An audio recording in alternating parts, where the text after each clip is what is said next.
Today marks 1692nd day of day lessons, day reflections. And today we speak about capacity, such an interesting word. It's quite wide word that we're able to discuss from different angles. And I want to speak about capacity because when I think about my life, and I really mentioned already that in January and February, I really reached my rock bottom in a lot of different areas. And when you recover from that, your capacity will not be immediately the same way as you were at your peak. So capacity is something that you're able to measure once in a while and see is like where I am right now based on my capacity. And today we'll share seven reflections, seven truths about capacity that we really need to reflect on just to make sure that we're able to really do the right thing regarding our capacity. So number one is your capacity is lower than your ambition. Our ambitions might be massive dreams, that is, and then when we look into exactly what we need to do to achieve that that dream, that goal, that aspiration that we have, sometimes sometimes we just don't have the capacity to do it.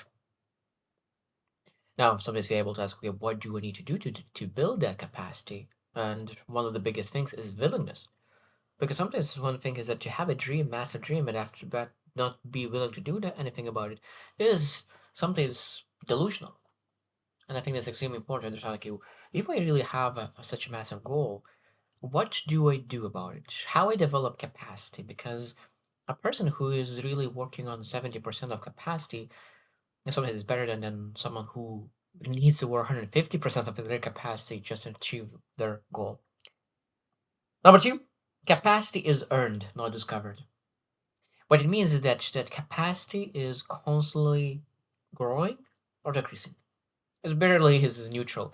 Because if you don't do anything, your capacity will go down. If you do it more and more and more and more, your capacity will increase. And exactly the same with going to a gym. If you started lifting 100 pounds and 120 pounds, 125, 130, it just adds up when you actually work on it. But when you stop going to a gym and you don't exercise for after a year, coming back to really do something the same exercise you did before, you will not go back where you stopped. No, you will be much lower. And I think that capacity is exactly the same thing with everything, not just physical. It's mental, emotional, spiritual. If you stop doing something, your capacity is going down. And that means that's why we need to understand that capacity is earned. So if you want to increase it, we'll not go and find it, that our capacity, and then we go and develop it. And that's the beautiful thing. Number three, what exhausts you reveals your weakness or blind spot. And that's why we can really look into, okay, what really drains me most. Is that certain interactions?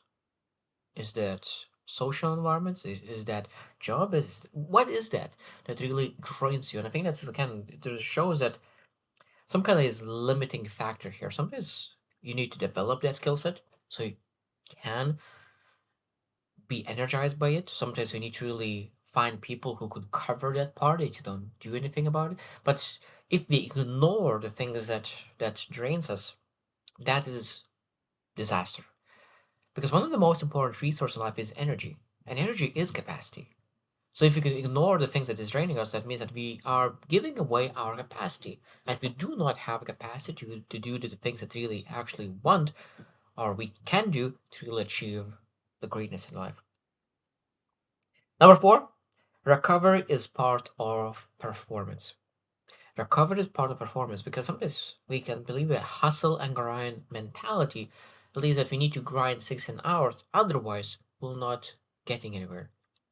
I'm a big believer right now is that if you say that I work 14 hours instead of 16 hours and 2 hours is on very high quality recovery, I truly believe that those 14 hours will be so much more valuable than those 16 hours.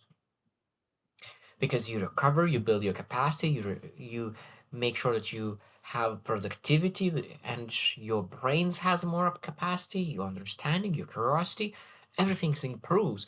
And I think that sometimes have less hours with better quality is much more important. And that's why recovery is part of performance, of capacity. And I think that sometimes we forget that how important is recovery for capacity. Number five is self trust matters more than self confidence. And self confidence says that I think I can do this. I think I can. But like self trust is that I have proven myself that I will. Maybe I can't right now, but I will. What it means is that my capacity could be lower than necessary, but I'm willing to learn, to develop, and and earn capacity necessary to get there. So can I?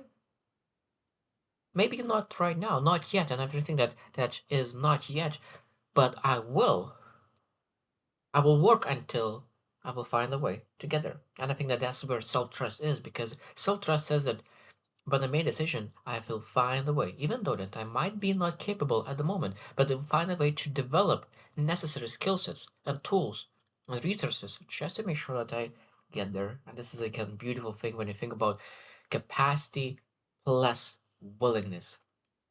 Number six, most limits are not physical. And I think that's like when you look at your capacity, the most important things we need to understand is that capacity could be very, very, very high to pursue great things. But it might be that it's dripping. What I mean by dripping is that is distractions. So it could be social media, could be emotional avoidance, there could be fear, it could be relationships, there could be people that actually disturbing your peace, lack of focus. There's so many things that really could be inconsistency. That's one of the key aspects that really destroys long-term capacity, because it might be that for the short-term capacity you have massive capacity, massive, but you're not able to do and use that capacity, because having capacity and using capacity sometimes is totally different things. And again, most capacity is not based on physical or your capacity is a lot of times limits are based on distractions, and that's why it's extremely important subtraction out of life just to make sure that we're able to keep capacity and improve capacity. The last one, number seven, your life already reveals current capacity. When you look at your income, when you look at your health, when you look at your habits, there's a lot of times shows your capacity, your relationships as well, daily schedule. Because a lot of times we're able to look into, okay, where is my capacity right now? And then I think that sometimes when we, especially if I think that when you really have been in a lot of different stages in life and you've seen yourself performing in a very, very well, but you've seen yourself perform very poorly, and now you have the massive range, that amplitude of where your capacity could be if you choose to develop. And I think that is a great thing that you realize that okay, that's the capacity is one thing that really puts you in a better position, because sometimes when you really have been in a very, very high capacity and now because of different reasons your capacity is low and you push will love to push yourself based on the previous capacity, but as I said, if you didn't went to gym for a year and now you want to push exactly the same weight, you will not be able to do that. You will break yourself. And I think that is it's very, very important how that we need to understand that current capacity is the most important thing, because based on current capacity and the things that want to develop will be the gap. Now they will need to do certain skills to develop certain things that will need to develop to really bridge the gap between current capacity and the future capacity you actually need to pursue the things that you want. The last thing that I want to mention is that your capacity is not measured by what you can do once.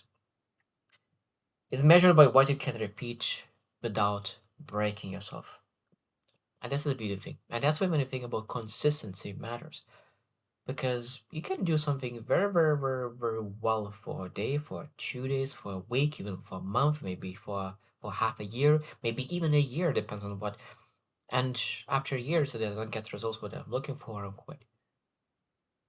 And I think that's again where the capacity is just capacity is just a lot of times is just really being able to do boring thing when most people would quit on that boring thing. That's a capacity of mental capacity, emotional capacity, being able to really persevere those tough days. And it's a beautiful thing when you think about not just physical capacity, but mental and emotional capacity to sustain and stay in the game long enough to really get the results that you're looking for. So I hope you reflect as well on what is your capacity right now and what you're doing at the moment to develop that capacity. So I hope you choose to win and see you tomorrow.